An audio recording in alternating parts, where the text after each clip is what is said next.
Ahojte priatelia, v dnešnom krátkom inštruktážnom videu si ukážeme, ako veľmi jednoducho zmeniť melódiu na vašej nabíjačke DC18RC.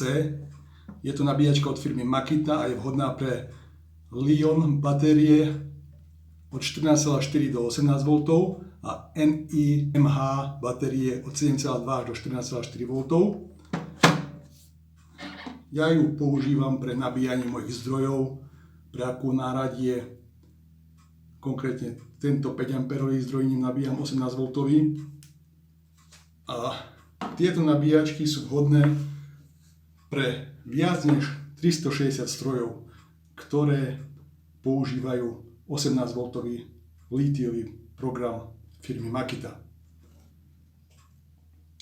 Čiže nabíjačku máme v elektrickej sieti a v momente, keď do nej zasuniete svoj zdroj, zapípa melódia.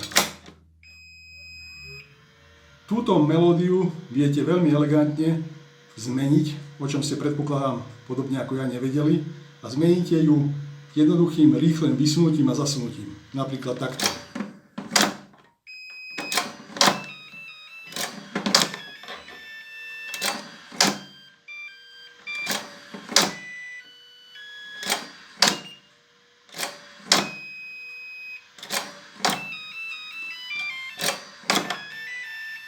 Vidíte, že tých melódií je niekoľko, môžete si vybrať, záleží len od vášho vkusu a čo najviac vyhovuje vašim pracovným podmienkam. Dovolím si tvrdiť, že sú to skvelé nabíjačky, rovnako tak veľmi dobré zdroje s veľmi dobrou výdržou, ja som s nimi maximálne spokojný. To je na dnes všetko, ďakujem za sledovanie a prajem pekný deň.